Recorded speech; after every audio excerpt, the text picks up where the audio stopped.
다양한 분야의 이슈를 과학 기자의 시각으로 집중 분석하는 사이언스 취재파의 시간입니다. 네, 스튜디오에 양회영 기자 나와 있습니다. 어서 오세요. 네, 오늘은 어떤 이야기 나눠볼까요? 네, 이제 코로나19 백신 도입 초읽기에 들어섰잖아요. 네. 다음 달이면 화이자, 아스트라제네카의 백신 접종이 시작될 것으로 예상이 되는데요. 이제는 철저하고 정교한 접종 준비가 필요한 상황입니다.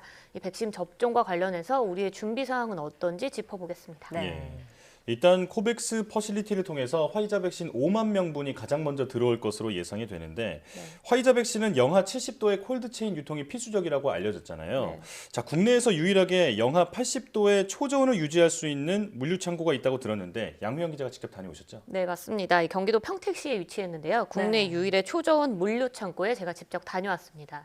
이 건물 한 동에 초저온인 영하 80도, 영하 20도, 그리고 상온인 냉장을 유지할 수 있는 창고가 모두 있었던 건물인데요. 네. 영하 80도 초저온 창고 안에 들어섰을 때 하얀 냉기가 엄청 뿜어져 나오면서 엄청난 온도를 경험을 할 수 있었습니다.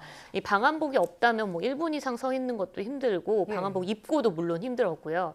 영하 80도에서는 한 10초 정도가 지나니까 물에 젖은 티슈가 완전히 굳어서 쉽게 부서질 정도로 엄청나게 추웠습니다. 예. 이 물류창고 업체 관계자의 설명 직접 한번 들어보겠습니다.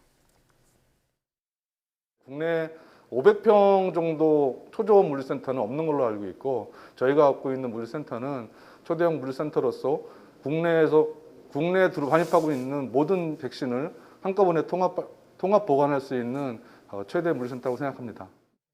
네, 이 영하 80도 초저온을 유지하는 데 특별한 기술이 있는데 이게 LNG 기화 기술입니다. 네.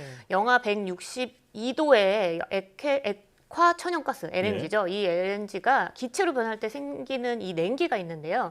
지금까지는 이 냉기를 그냥 모두 바다에 버려왔습니다. 네. 근데 이 에너지를 초저온을 유지하는데 역으로 사용한다. 이런 방식의 기술이고요. 전기 모터로 만약에 영하 80도를 낮추는 거에 비해서는 네. 전기료를 무려 70%까지 절감할 수 있습니다. 네. 그렇군요. 아니, 앞서 영상을 보니까 이 냉기가 장난이 아니던데 네. 직접 들어가 보셨잖아요. 네. 얼마나 춥던가요? 너무 추워가지고 네. 제가 입고 갔던 방한복, 패딩 네. 위에 이제 현장에 있었던 방한복을 한 번 더 겹쳐 입고 들어갔는데도 네. 불구하고 너무 추웠었습니다. 그게 다 네. 느껴질 정도였군요.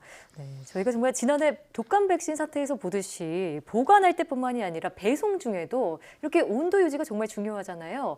이와 관련한 기술도 있다고요. 네, 맞습니다. 국내 기술로 개발한 콜드체인 키퍼라는 시스템이 있습니다.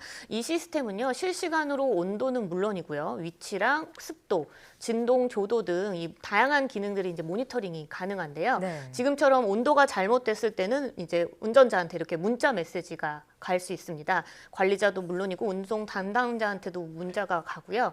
실제로 이제 그런 연락을 받게 되면 운행 중에 잠깐 세워서 지금 보시는 것처럼 운송 박스 안에 드라이아이스를 다시 채워서 백신 온도를 맞춰줄 수도 있는 거거든요. 네. 이런 긴급 대응까지 가능한 방식이 지금 국내 기술로 개발돼 있고요. 관련해서 업체 관계자의 설명 또 한번 들어보겠습니다.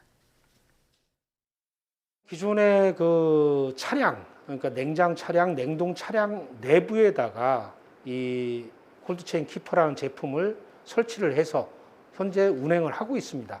또 운송 박스에다 이렇게 장착을 해서 운송을 하는 방법이 있고, 또 냉동 보관 창고에다도 이 제품을 걸어놓고 온도 관리, 위치 관리를 할 수 있는, 지금 그렇게 하고 있습니다. 예, 관련 기술 설명을 들어봤는데 네. 충분한 백신 확보 그리고 안전한 운송까지 한다 하더라도 실제로 접종할 때 인프라가 부실하다면 다 소용이 없는 거잖아요. 네. 이 부분 어떻게 준비하고 있나요? 네, 우선 독감 접종을 좀 생각을 해보면요. 독감 접종을 시작하면 초기에 굉장히 많은 사람들이 몰려든다고 합니다. 예. 그렇기 때문에 이번에 코로나 백신 접종이 시작되더라도 몰릴 것이 좀 예상되잖아요. 예. 그래서 거리 두기를 유지하면서도 빠른 접종을 진행하려면 접종 일자, 그리고 접종 장소 등을 관리할 수 있는 예약 시스템이 필요한데요. 정부는 이달 중으로 이 접종 예약 시스템을 마련을 해서 다음 달 초부터는 예약을 받을 계획이라고 밝혔고요. 예. 또 백신마다 보관 방법이랑 기간이 다르고 또 접종 횟수도 달라서 현장에서 혼선이 생길 수 있습니다. 그래서 때문에 현재 정부는 접종 관련 세부 매뉴얼을 만들었고요. 그리고 또 지자체 중심으로 접종 인력 교육도 진행할 예정이라고 합니다. 네. 또 코로나19 백신은 한 명분의 주사기에 담겨 있는 배송 방식이 아니라 병에 담겨 있습니다. 예. 그거는 빠른 생산을 하기 위해서 병으로 담궈서 5명분에서 10명분 정도가 들어있는데 이걸 나누는데도 사실 시간과 인력이 필요하거든요. 그렇겠네요. 네, 근데 이제 국내 중소기업에서 1명분씩 백신을 정확히 나눌 수 있는 백신 전용 주사기도 개발해서 다음 예. 달부터 공급될 예정입니다. 예. 네. 자, 이렇게 접종 예약부터 또 백신의 보관 유통까지 아무리 철저하게 준비를 해도 사람들이 이 백신 자체를 믿지 못한다면 무용지물이잖아요. 여기에 대해서 우리는 어떻게 대비하고 있나요? 네, 결국 가장 확실한 대책은 투명한 정보 공개입니다. 네. 백신의 과학적 효능이나 뭐 안전성은 물론이고 부작용까지 모두 공개해서 국민 대상으로 아주 쉬운 설명이 필요하고요. 예. 또 사회적 논쟁이 필요한 부분이 우선순위에 관련된 부분인데 네. 이 부분도 굉장히 정교하게 짜야 합니다. 백신 도입 시기가 다르기 때문에 우선 접종 대상자보다 백신 물량이 적어서 뭐 순서가 밀리거나 누락될 수 있는 만큼 좀 주의를 해야 되고요. 자세한 접종 관련 종합계획을 정부가 오는 28일에 발표한 예정이라고 하니까 또 한번 지켜보면 좋을 것 같습니다. 예. 투명한 정보 공개 그리고 부작용이 발생했을 때 어떻게 피해를 보상해 줄지 이 부분이 가장 핵심이라는 생각이 듭니다. 네. 자, 지금까지 양회영 기자와 함께했습니다. 고맙습니다. 고맙습니다.